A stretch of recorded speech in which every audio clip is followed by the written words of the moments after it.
Even before the deadly terror attack in Belgium last week, experts worried that the country had a real problem with homegrown terrorism. Now the urgency of such a threat is clear.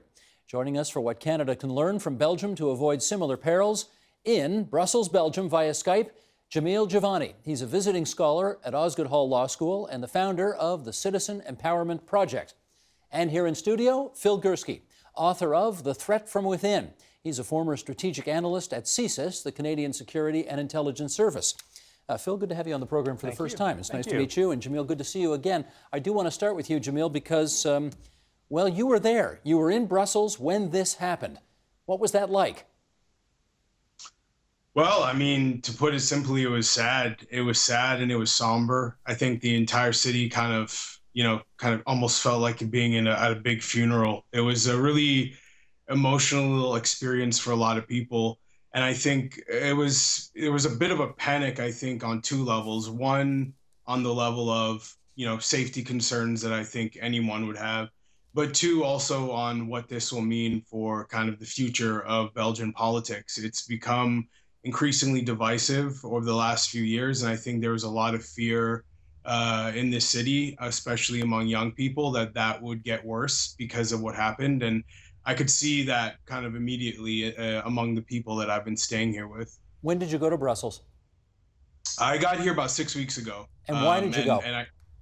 I came in part because I wanted to see how, civil society organizations and community groups were putting the pieces together after the Paris attacks. Like most other people, I think I had never heard of Molenbeek, the neighborhood in Brussels where I'm staying, until after the Paris attacks. And it seemed like such an extreme situation to be in, and one that I thought I wanted to learn about and see how community organizations across the Atlantic might be able to support each other in dealing with some of these challenges, and in this case in particular, the radicalization problem. And one more to you before I get Phil in here. Molenbeek is the place where I guess a lot of people have described it as a kind of a cauldron of, well, you fill in the blank. What did you see? You're there.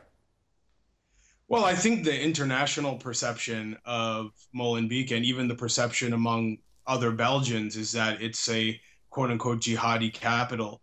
It is a very large community. It's got about 100,000 people in it, and it's very diverse in terms of class and culture, but it's become very stigmatized because of the terrorists and the criminals that have called this place home. I think it's very similar to other neighborhoods across Canada, across Toronto, across Ontario, where you have negative perceptions of a place, but once you live there, once you see it, once you meet the people who call it home, you see it in a lot more complex light. And that's kind of where I am now. When I first got here, I didn't know what to expect, and I certainly had a lot of those perceptions in my mind of what I was going to see, but it certainly proved to be a place where you see a lot of good and bad. Okay, Phil, let's get you into this.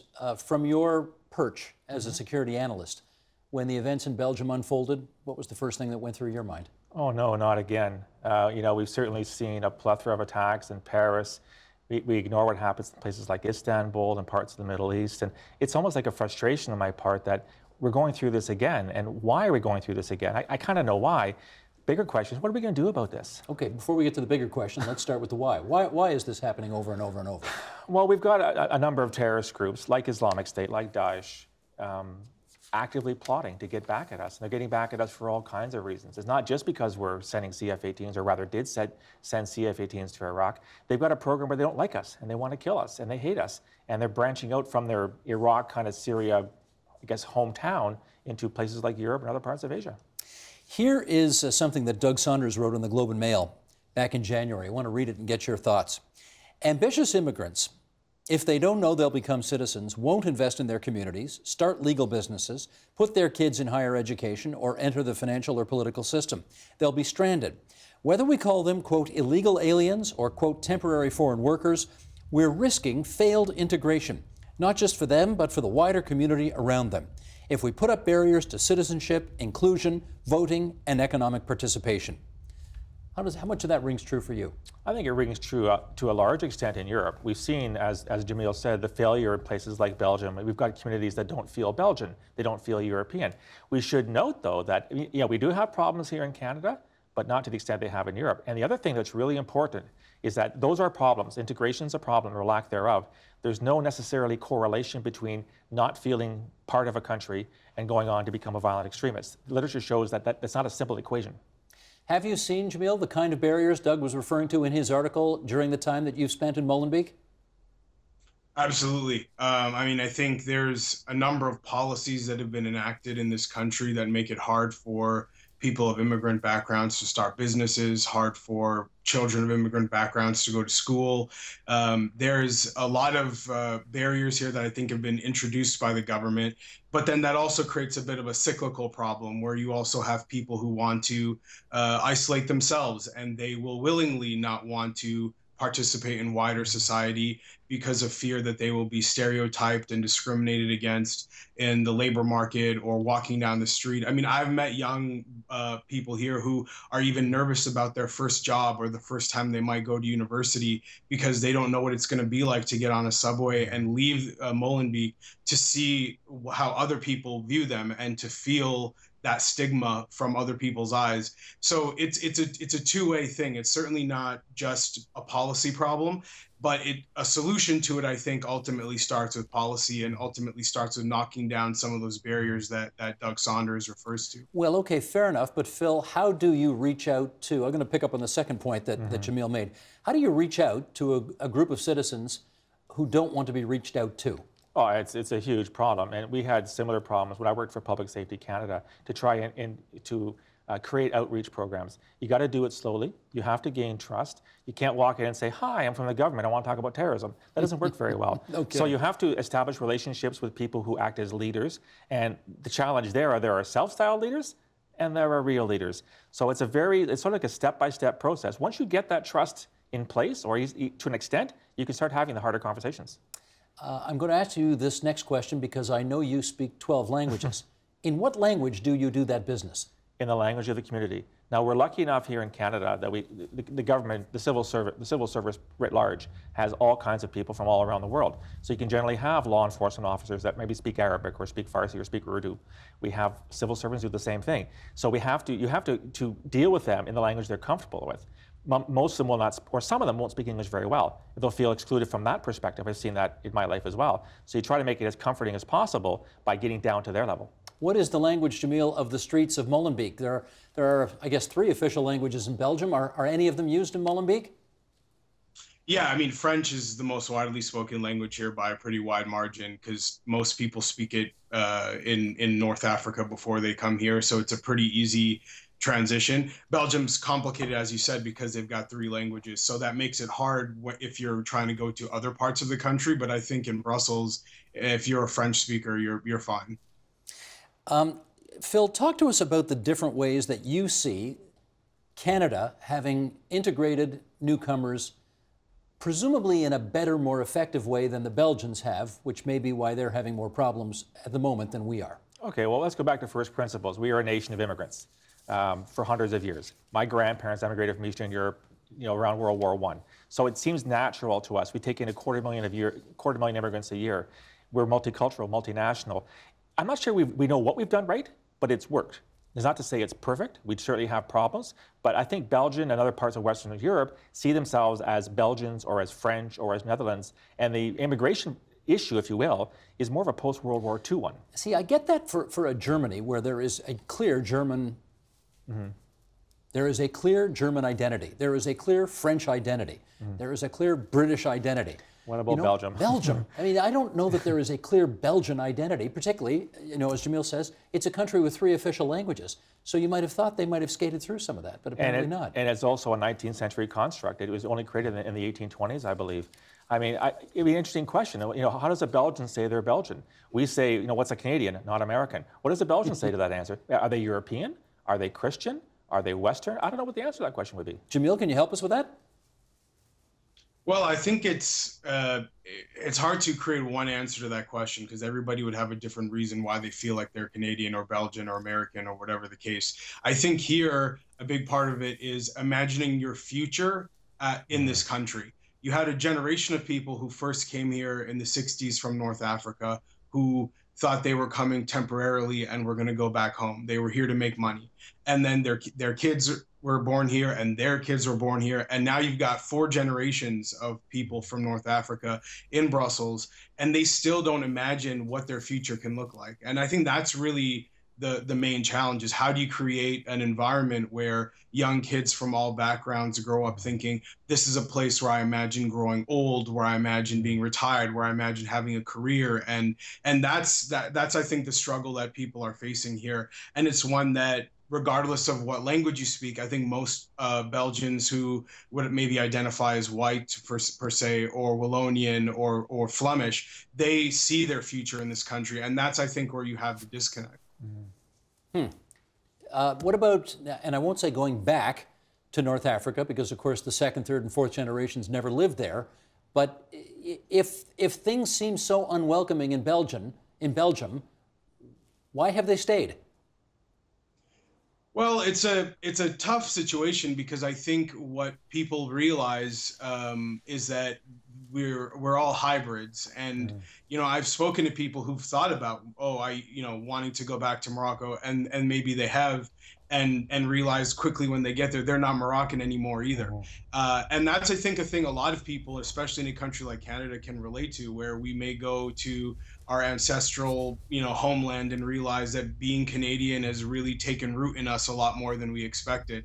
So I think that's a big part of this, is realizing that you've got these hybrid identities and hybrid cultures, and unless those take root somewhere and flourish, they create young people that I think are in tough situations, and where they're looking for identity and fighting for a purpose in the world. And oftentimes it's negativity that kind of fills those gaps.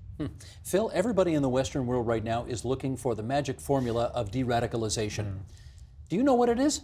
If I did, Steve, I wouldn't be here. I'd be a billionaire. There is no magic formula. I think there have been a lot of effort, a lot of programs have been instituted. The problem is most of them are quite young. We don't have the longitudinal data to see if they work. So it's a bit of this and a bit of that. And we're still trying. But the key is actually not to de-radicalize, it's to stop it from happening in the first place. That's where you implement programs, you make people feel welcome, you talk to them before that germ starts to grow, because once it grows, it's hard to extract. Okay, fair enough, but for the hundreds, and I guess Belgium is close to the top of the list, for the hundreds of people who have left Belgium, radicalized, moved to Syria or other places in so-called Islamic State, can we get them back? It's funny. That's my second book is on the foreign fighter phenomenon, and the answer is we don't know. So historically, we've seen a couple will come back and actually be highly radicalized and want to carry out attacks in their homeland. Some will come back with PTSD. Some will come back with psychological trauma. Some will come back saying, been there, done that, didn't like it, and want to resume my life. The challenge we face, and that's just not like CSIS and the RCMP, but the society, which ones come back normal, which ones come back, messed up, and we don't have an answer to that.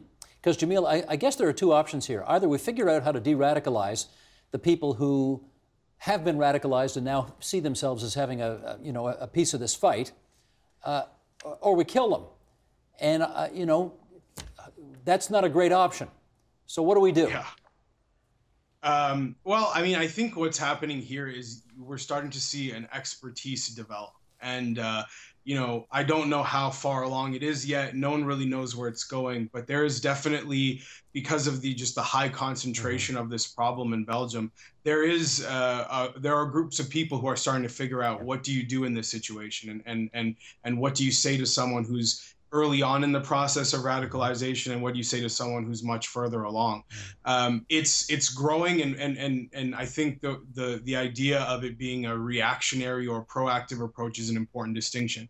So for the intervention, once someone's already been radicalized, there are now people in municipal governments in Belgium that are essentially building a collection of services that can kind of wrap around a young person and help them change their lives. Very similar to what you might see in North American cities when it comes to former gang members who need an entirely new social network in order to really change the direction they've been going in.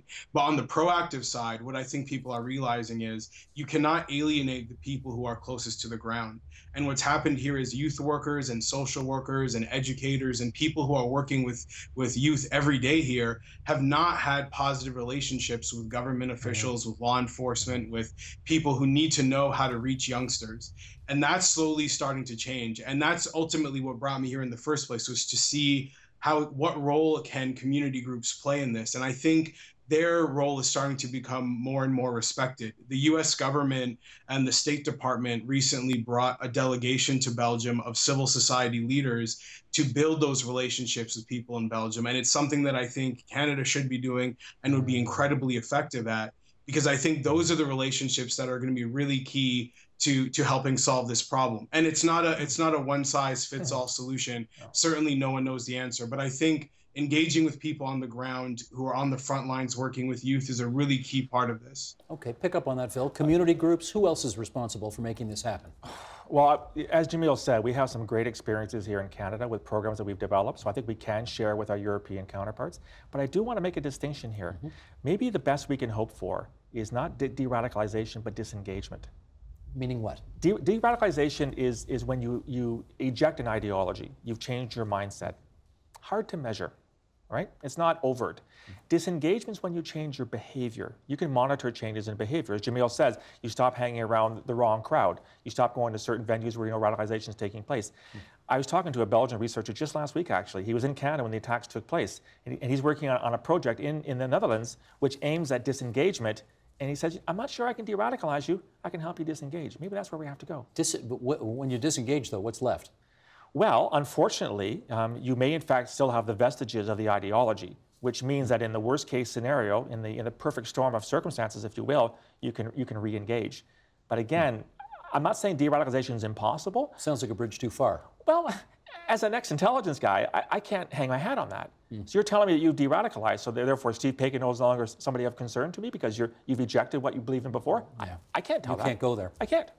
Jamil, give us a sense of, you're having spent several weeks there right now. What do you think is at stake for Belgium going forward? Well, I think a big part of what's happening here that often goes unsaid is that the future of cities in this country, the future of cities in Europe, the future of cities in North America are diverse, and they and to be more specific, in Belgium, over 50% of the kids in some of the biggest cities in this country are actually from Muslim backgrounds or from immigrant backgrounds. And so this is not just a matter of how do we deal with this problem now, but it's how do we make sure that the growing percentage of young people who are in the middle of these politics feel like they are connected to Belgium and want to be part of this country and contribute to this country and this economy.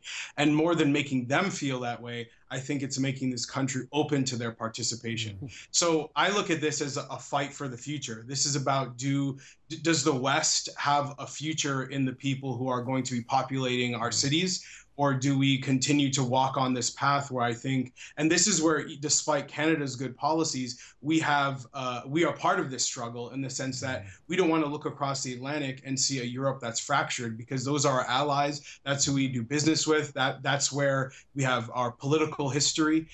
So I think that's something we all have a stake in, and Belgium is kind of the spotlight right now, but it's certainly, I think, a problem that all of Europe is thinking about and will continue to think about more and more. Phil, in terms of Canada, if we don't figure this out, what are the stakes for us? Not as dire as Belgium. I would argue that given what's happening in Western Europe, I can't imagine a scenario under which we get like that. So I'm very optimistic in that frame. It has to do with our immigration policies, our different societies. We've done a good job. We're not sure maybe why we've done it, but it's worked, so let's keep doing it. I'm very, very optimistic about the Trudeau government's announcement of money for counter-radicalization and citizen engagement. That's a fantastic program. I think it's $15 million over 3 or 5 years. The former government wasn't as keen to do this kind of thing, so I'm waiting to see how that's going to roll out. But I think we've made a really good start on this road, and my challenge is let's keep it going. Let's keep doing what we're doing. Jamil, let's finish up on this. What do you expect when you get home to have taken away from your time in Belgium?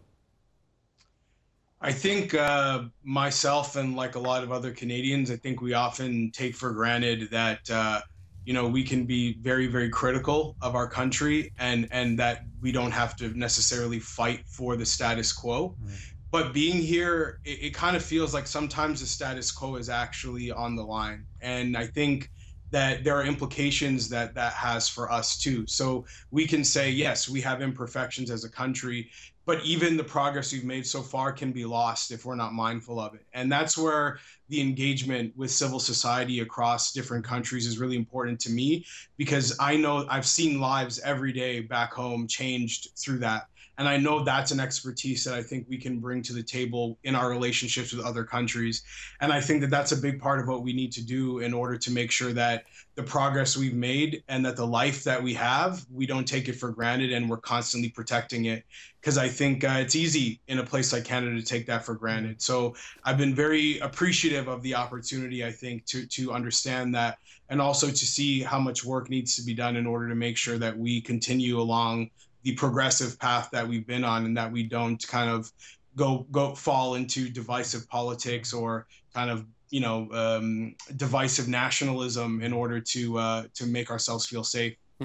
Let me add my voice of appreciation to Jamil Javani and Phil Gursky for making time for us here on TVO tonight. The Osgoode Hall Law School and founder of the Citizen Empowerment Project, Jamil Javani, Phil Gursky, who's a former CSIS guy, and we should certainly point out for anybody who wants more on this, The Threat from Within is Phil's latest contribution to this subject. Thanks so much to you both for being with us on TVO tonight. Thanks, Steve. Thank you, Steve. Thank you, Phil. Thanks, Jamil. Help TVO create a better world through the power of learning. Visit supporttvo.org and make a tax-deductible donation today.